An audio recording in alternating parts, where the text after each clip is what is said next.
Olá, sétimo ano, tudo bem com vocês? Hoje vamos para a nossa aula de língua portuguesa e vamos estar trabalhando no livro didático e no livro de atividade de vocês, ok? Então hoje vamos começar agora, tá? Pelo livro didático, unidade 11, vamos trabalhar o gênero textual, carta aberta. Então, carta aberta, argumentação e cidadania. Então nós temos aqui na página 26, tá? Nós temos aqui carta pessoal versus carta aberta. Nós temos essa diferenciação aí. Então, está escrito assim, neste informativo aqui do lado. Então, nós temos aqui. Enquanto a carta pessoal trata-se de assuntos que dizem respeito somente aos interlocutores, a carta aberta faz referência a assuntos de interesse coletivo, normalmente um problema de consenso. A carta aberta é um gênero em que o autor do texto se dirige publicamente por meio de imprensa, jornal, revista, blog, a um interlocutor a fim de fazer uma reivindicação ou propor uma conduta. Então, carta aberta. Em dezembro de 2016 foram descobertos os corais da Amazônia, um ecossistema até então desconhecido pela ciência. Alguns meses depois, a organização ambientalista Greenpeace publicou um texto intitulado Carta Aberta pela Defesa dos Corais da Amazônia. Leia-o e responda as questões propostas. Então, vocês irão fazer a leitura deste texto aqui, tá? Greenpeace, Carta Aberta pela Defesa dos Corais, tá? E o exercício número 1 fala da seguinte forma. O título de uma carta aberta muitas vezes identifica a quem o autor ou autores se dirige ou se dirigem, mas isso não ocorre nesse texto. Então, nós temos aqui, carta aberta, emissor e destinatário. Então, vamos ler aqui. O emissor de uma carta aberta pode ser uma pessoa, uma instituição ou um grupo social organizado que se dirige a destinatários variados. Então, esse emissor é quem está escrevendo ou está produzindo essa carta, tá? Há situações em que o destinatário ou o emissor são citados no título da carta aberta como Carta Aberta de Rede de Mulheres Latinos-Americanos e Governos e movimentos sociais. Então, relendo novamente, carta aberta da rede de mulheres latino-americanas a governos e movimentos sociais. Então, letra A do exercício número 1. O que é possível identificar no título desta carta? Então, o que é possível ser identificado no título desta carta? Letra B. A que ou quem se dirige essa carta? Ou seja, qual é o destinatário dela? Então, para quem foi produzida essa carta aí. Letra C. Qual é o emissor dessa carta? Onde essa informação foi encontrada? Então, de acordo com o informativo que acabamos de ler, dá para compreender quem que é o emissor dessa carta aí. A carta aberta do Greenpeace contém a assinatura de 40 pessoas no Brasil e do exterior. Então, aqui no final da carta tem essas assinaturas aqui, tá? Então, são 40 assinaturas, né, entre brasileiros e de outros países aí. Além do nome, é mencionada a formação ou ocupação de cada uma delas. Com que objetivo essas informações foram inseridas? Então, qual o objetivo, né, de colocar aí essas profissões aí, o que cada um faz? Então, qual o objetivo?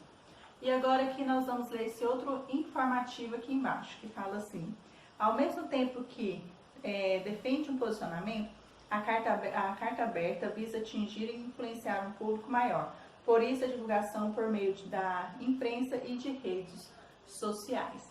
Letra B do exercício número 2. Associar cientistas e ambientalistas ao ponto de vista defendido está relacionado a que estratégia argumentativa? Então, nós temos aqui exemplificação, raciocínio lógico, dados estatísticos ou discurso de autoridade. Aí você vai marcar um X na alternativa correta. Ao verificar com atenção o corpo da carta, percebe-se as ideias que nele estão presentes e que forma esse texto está estruturado. Inicie essa verificação relendo o primeiro parágrafo do texto e, na sequência, responda as questões de 3 a 7. Então, vocês vão fazer aqui a releitura do primeiro parágrafo e o exercício número 3 fala assim. Explique esta afirmação que consta no texto. Os corais da Amazônia são um ecossistema pouco conhecido. Então, nós temos aí, então vocês irão explicar esta afirmação. Exercício número 4. Que informações sobre os corais são fornecidos no parágrafo? Então, Que informações sobre eles é fornecido? Exercício número 5. Que característica o rio Amazonas apresenta para ser considerado um ambiente em comum para a existência dos corais? Então, no texto mostra aí que essas características. Então, quais são essas características incomuns aí? Exercício número 6. De que palavra o vocábulo barrentas se origina? Qual é o seu provável significado? Então, de que palavra se origina aí a palavra barrenta e qual que é o seu provável significado? Exercício número 7. No texto, os corais da Amazônia são um ecossistema próspero e dinâmico pouco conhecido, mas que já está sob ameaça.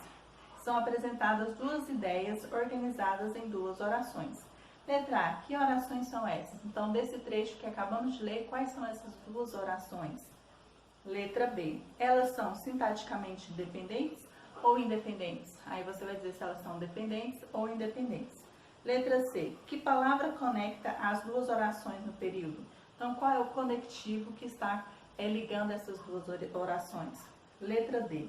O conector indicado no item anterior estabelece entre as orações relação de adição ou de oposição? Aí você irá marcar um X na resposta correta. Seguindo aí, dê sequência à verificação do corpo da carta, relendo o segundo parágrafo do texto e respondendo às questões de 8 a 10. Então, nós temos aqui, ainda apenas que uma pequena fração dos corais tenha sido estudada, já existe uma grande probabilidade de descoberta de novas espécies endêmicas. As primeiras imagens subaquáticas dos corais da Amazônia foram capturadas no início de 2017. A ciência está só começando a compreender a biodiversidade do Recife e a interação desse ecossistema com a pluma do rio Amazonas e o oceano. Exercício número 8. No final do primeiro parágrafo, lê-se: os corais da Amazônia são um ecossistema próspero e dinâmico, pouco conhecido, mas já está sob ameaça. Esse parágrafo elucida para o leitor que ameaça é essa. Então, ele mostra que tipo de ameaça é essa. Aí você vai dizer se sim ou se não. 9. A que ideia a frase fecha o primeiro parágrafo? Aqui é a ideia da frase que fecha o primeiro parágrafo desse texto destacado se relaciona. Então, aqui a ideia, a frase fecha esse primeiro parágrafo e você vai dizer aí. Exercício número 10. As iniciais maiúsculas são utilizadas na norma oculta da língua em algumas situações. Assinale entre as ocorrências listadas a seguir aquela que explica o uso da letra inicial maiúscula em ciência. Então, nós temos A. Início da frase ou citação. B. Nomes de disciplinas de um currículo ou de um exame. C. Título de livros, teses, dissertações, monografias, jornais, revistas, artigos, filmes, peças musicais, telas, etc. D. Nomes de leis, decretos, atos ou diplomas oficiais. Letra E. Datas oficiais e nomes de fatos ou épocas históricas, de festas religiosas, de atos solenes e de grandes empreendimentos públicos ou institucionais. F. Ramos de conhecimento humano quando tomados de uma dimensão mais ampla. G. Nomes de corpos celestes. Ou H. Nomes de pontos cardeais e dos colaterais quando indicam as grandes regiões do Brasil e do mundo. Então, você vai marcar a alternativa em que, de acordo com o texto, de acordo com a compreensão do que o autor quis mostrar, a palavra ciência com letra maiúscula quer dizer aí. Então, qual dessas é a alternativa correta aí?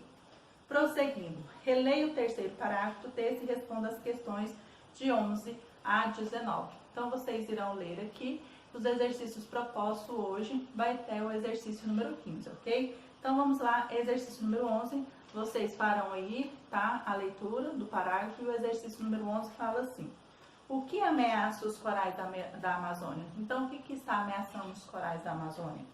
Exercício número 12. Aqui estão relacionados, segundo, terceiro, repetindo o exercício número 12. Aqui estão relacionados, segundo o texto, os riscos expressivos a que estão sujeitos os corais. Então, aqui eles estão relacionados. Aí você vai dizer aí aqui essa relação em que está existente essa ameaça. Exercício número 3. O emissor emprega a expressão até mesmo para diminuir a importância da informação contida na frase. A modelagem das empresas aponta que o caso de vazamento, a possibilidade de 30% do óleo atingir o Recife. Esse argumento é fraco, pois se trata de apenas de uma previsão. Ou enfatizar a informação contida na frase. A modelagem das empresas aponta que em 30% que em caso de vazamento, a possibilidade de 30% de óleo atingir o Recife. Esse argumento é forte, pois a própria empresa especializada em exploração de petróleo admite que o óleo atinge os corais, havendo um vazamento. Exercício número 14. Então, voltando no 13, você vai marcar qual que é a alternativa que mais se chega próximo à expressão até mesmo. E agora o exercício 14. Nas frases a seguir, identifique os fatos. Aí você vai colocar a letra F para fatos e opiniões. Você vai colocar a letra O para opiniões que estão presentes nesse trecho. Então, nós temos 3 afirmações aí. Os planos de extração do petróleo próximo aos corais da Amazônia representam pressão e riscos expressivos a esse ecossistema. Então, é um fato ou uma opinião? Próximo, a modelagem das empresas aponta que, em caso de vazamento, a possibilidade de até 30% de óleo atingir o Recife. É um fato ou uma opinião? Seria um desses que impactaria negativamente o ecossistema e a bacia da foz do rio Amazonas. Então, é um fato ou uma opinião? Então, você irá colocar as letras iniciais aí, tá bom? E agora, por último, o exercício proposto da aula de hoje, exercício número 15. A palavra seja poderia ser substituída por porque ou portanto. Então, qual dessas 3 palavras a palavra seja pode ser substituída, tá? E aqui nós encerramos a leitura e explicação dos exercícios, ok? E no próximo vídeo vamos fazer as correções dos exercícios propostos do livro didático de hoje.